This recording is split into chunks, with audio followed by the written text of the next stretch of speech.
Salut la compagnie, c'est Jules Melon et aujourd'hui dans un Ciné Critique, quelques mois avant la sortie du film F1 de Joseph Kosinski avec Brad Pitt, fin juin, j'avais envie de revenir ici sur ce qui est peut-être le premier gros blockbuster, en tout cas hollywoodien, centré sur ce sport automobile, à savoir Grand Prix, sorti en 1966 et réalisé par Monsieur John Frankenheimer, grand faiseur de l'époque, son premier film en couleur, une BO aussi, j'ai envie de la citer là direct, composée par Maurice Jarre, dont ce thème très récurrent qui revient en mode fanfare et qui reste en tête. Je suis persuadé de l'avoir entendu avant, même s'il s'agit pour moi d'une découverte tardive, probablement d'une œuvre dont j'ai vu quelques extraits, et peut-être même le début à la télé étant enfant, c'est probable. Et vu le contexte, forcément, nous avons un casting riche et international. 4 pilotes automobiles donc principaux, interprétés avec des âges différents, par Yves Montand, qui joue le français expérimenté déjà champion, qui a plus de la quarantaine, ça se sent. L'américain James Garner, qui doit avoir 35 ans et qui cherche une certaine gloire, qu'il n'a pas encore vraiment eue. Il y a le britannique qui est joué par Brian Bedford, qui est assez rapide et fiable sur le papier. Et le jeune italien qui vient de la moto et qui allait dans l'ongle, Antonio Sabato, qui débutait plus ou moins au cinéma. Autour, nous avons forcément ceux qui gèrent, notamment les écuries, dont un japonais, qui n'est nul autre que Toshiro Mifune, ici à l'écran. Alors c'est amusant, parce que j'ai parlé de Barberousse, là, il n'y a vraiment pas longtemps sur la chaîne, film qu'il a fait l'année d'avant. Voilà, donc c'est une continuité dans la carrière de Mifune, sans que je n'ai pas fait exprès, en fait. Parce que quand j'avais décidé de voir Grand Prix, je ne savais même pas que Toshiro Mifune était dedans, c'est dire.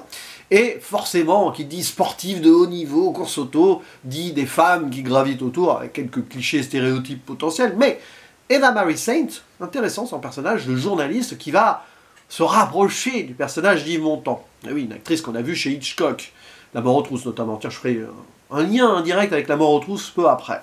Il y a également Jessica Walter, qui joue l'épouse du Britannique, et une jeune Françoise Hardy. Alors, je ne sais pas si elle avait fait du cinéma avant, elle n'a pas fait énormément de films, mais elle, c'est la petite amie de l'Italien. Voilà. On va pas forcément citer tout le monde, parce qu'il y a des caméos de pilotes, notamment, forcément, parce qu'on est dans une forme de réalisme. Ça a probablement été tourné sur des vraies courses, parfois, du championnat de 1965, j'imagine, peut-être 64 aussi. Et donc, l'histoire, en fait, est très simple. C'est du cousu main. Fil blanc absolu. On va suivre le championnat du monde de 1966, ici, à partir du Grand Prix de Monaco, où il se passe déjà un truc, et jusqu'à la dernière course à Monza, où forcément, pour que ce soit le suspense absolu, les 4 pilotes que j'ai cités dans le casting vont être en lice jusqu'au bout pour le titre. Le vainqueur sera champion, pour faire simple. Et on va suivre donc cette quête avec adrénaline, rivalité, camaraderie aussi, les à côté derrière, mais d'autres choses. La vitesse qui implique forcément des accidents, des dangers, des traumas physiques ou moraux, voire psychologiques. Tout y passe et on peut le dire, c'est assez grandiose pour l'époque. C'est hyper ambitieux, c'est hyper réaliste, on s'y croirait. Il y a eu des scènes avec beaucoup de figurants, etc. On a appelé donc certains pilotes automobiles qui étaient vraiment professionnels pour piloter, étant presque cascadeurs, quoi. Il y avait Phil Hill, par exemple, qui a fait beaucoup de scènes. Et bon, forcément, c'était encore une époque où la Formule 1 était très dangereuse. Il ne peut se passer quasiment pas une saison sans qu'un pilote ne décède en course, du moins en conditions professionnelles. Et on le sent bien, à quel point ce sport est à la fois fascinant, que ce soit pour les pilotes et les spectateurs, mais la vie ne tient qu'à un fil. Et là-dessus, ça fonctionne super bien. Parce que moi, j'aime beaucoup les courses auto. J'en regardais pas mal plus jeune. Donc c'est marrant que je mette autant de temps pour découvrir un tel film. Mais bon, c'est comme ça. Peut-être que c'est le côté vieillot qui me faisait peur. Voilà, quand vous êtes ado, tout ça, vous allez beau regarder des courses auto, vous n'allez peut-être pas vous intéresser à des films qui sont trop vieux à ce sujet. Mais mon film de chevet sur la course automobile, personnellement, j'en ai 2. C'est Un amour de coccinelle, voilà, et Jour de tonnerre avec Tom Cruise. Donc sur la F1, pas trop. Il n'y a pas eu tant de ça, de films vraiment centrés sur le championnat de F1, peut-être que question de droit et tout. Je me demande même s'il y en a eu un autre, en tout cas au sujet, purement blockbuster et tout, centré. Je ne sais pas s'il y en a eu un entre Grand Prix et donc F1 qui sort bientôt. Alors, il y en a eu sur d'autres sports auto, bien sûr. mais 24 heures du Mans, en contre, forcément, mais peut-être pas sur la F1 en tant que telle. Bref, ça marche super bien. Alors, il peut y avoir des longueurs, parce que 3 heures, quand même, il faut se les taper. C'est un film à l'ancienne, hein, avec entracte, ouverture. Alors c'est marrant, parce que Barberousse, dont j'ai parlé là, justement, avec Toshiro Mifune, c'était pareil. Et au moment où j'ai fait ces vidéos, j'avais vu avant The Brutalist, qui revient aussi à cette idée ancestrale. Hasard absolu, hein, que j'ai enchaîné ces 3 films quasiment en 4 jours, en fait. Mais oui, là, c'est la tension, c'est palpable. Et ce qui est vraiment bien, c'est que on va s'intéresser à beaucoup de choses. Alors, évidemment, le côté séduction, tout ça, ça peut être un peu relou, mais il nous faut rentrer dans la psychologie de ces pilotes. En plus, tout commence de façon assez dramatique, où ça remet déjà en question pas mal de choses. Il y a probablement eu quelques grands prix avant déjà d'effectuer. On arrive à Monaco, qui est la plus grande course du calendrier, et donc vous avez une bisbille entre équipiers. L'Américain qui, ayant un problème et qui refuse de faire passer son équipier, hein, vous connaissez ce genre de rivalité, va créer un accident et blesser le Britannique qui va être out pour quelques courses. Alors qu'il a dominé le championnat jusque-là apparemment, hein, parce qu'il avait pas mal de points. Et voilà, trauma physique derrière. En plus, son épouse, ça bat de l'aile. Donc vous avez cet Américain qui va se faire dégager de l'équipe derrière et qui va être récupéré par le propriétaire japonais d'une écurie montante. Et à côté, vous avez la Ferrari, les Ferrari avec l'expérimenté et le jeune, intéressante, même si cette, on va dire, fusion ou pas, ou rivalité entre le vieux et le débutant, on va dire, aurait pu être beaucoup plus exploitée, finalement. Il y a surtout une forme de respect qui est montrée donc, entre le français et l'italien.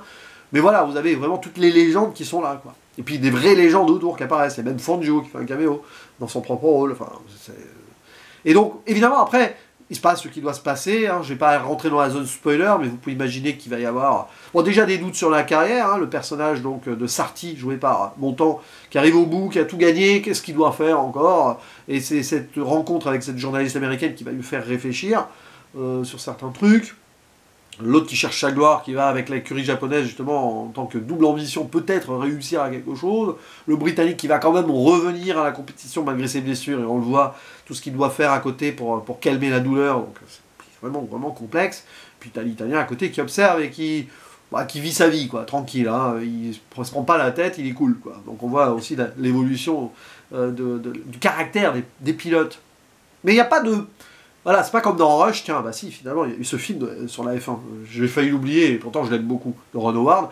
C'est pas vraiment une histoire de rivalité pure, avec des moments où ils se balancent des pics et tout, non. On voit même quand il y a un accident, l'autre, il vient le voir, et tout, ça va, tout va bien.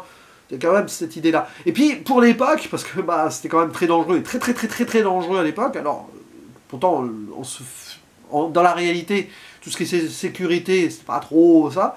Mais il y a ce questionnement. À un moment, ils sont à Spa, qui a aussi un très grand prix, un circuit culte et mythique, où ils se posent la question, attention, s'il pleut, ça va être trop dangereux, on pourrait faire annuler la course. Ce que je pense pas, était vraiment dans les mœurs de l'époque. Mais voilà, donc il y a un côté un peu moderne aussi, où on questionne l'idée que ce sont des gladiateurs sur la piste, certes, mais ce sont des êtres humains. Et on voit aussi ce rapport au spectateur. À un moment, il y a un drame hein, qui va lier les spectateurs, qui va créer un trauma. C'est assez dur d'ailleurs. On montre des choses. Ça me rappelle une scène dans Ferrari de Michael Mann aussi.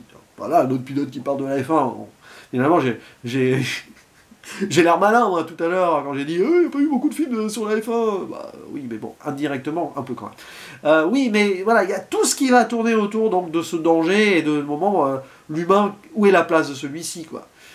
Donc c'est assez passionnant. Et je finis là-dessus quand même, sur le plan technique, parce que la mise en scène est importante. Alors certes, le montage, le son, d'ailleurs, je crois qu'il y a eu des Oscars à ce niveau, rien à dire. Mais dès le début, il y a un générique remarquable, qui donnera le ton d'ailleurs sur certains moments de filmage de course, hein, si je peux m'exprimer ainsi. Générique de Saul Bass, voilà, grand faiseur de générique aussi à l'époque. C'est ça le lien avec La Mort aux trousses, parce que pour moi, celui de La Mort aux trousses qu'il avait fait est l'un des meilleurs, avec Psychose aussi. Et donc, bon, bah, il y a Eva Marie Saint, j'ai pensé. Et Saul Bass, superbe, hein, magnifique générique, où ça fait un peu kaléidoscopique, vous voyez ce que vous voulez, quoi. Des choses qui ont peut-être inspiré plus tard Koyan Iskatsi, on en avait parlé dans le live que j'avais effectué sur ma chaîne un été, il y a 2-3 ans maintenant. Donc, voilà, ça aussi, c'est l'intensité de ce cinéma d'époque. Quand Saul Bass est là, ça se sent, quoi. Il y a une patte, et on l'appelait souvent, en fait.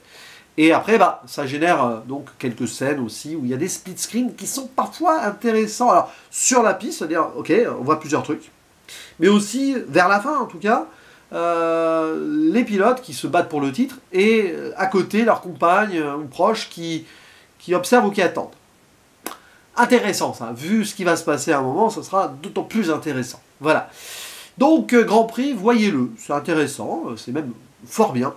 Désolé, j'étais un peu pêle-mêle là, mais c'est en même temps, voilà, c'est l'adrénaline et le côté rapidité de ce genre de sport qui fait que le film aussi, il te prend aux tripes et c'est difficile de vraiment savoir quoi dire à quel moment. Ce qui est sûr, c'est qu'aussi les acteurs sont bien. Voilà, là, ils sont impliqués.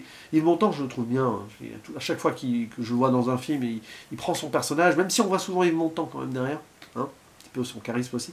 Bref, n'hésitez pas à dire en commentaire ce que vous pensez de ce Grand Prix. N'hésitez pas à citer vos courses, j'allais dire vos courses automobiles préférées si vous voulez, mais vos films sur les courses automobiles préférées. Alors, L'amour de Coccinelle, Rush, Jour de tonnerre, tout ça. Oui, il y en a d'autres. Donc lâchez-vous. Allez, je vous dis à la prochaine. Ciao.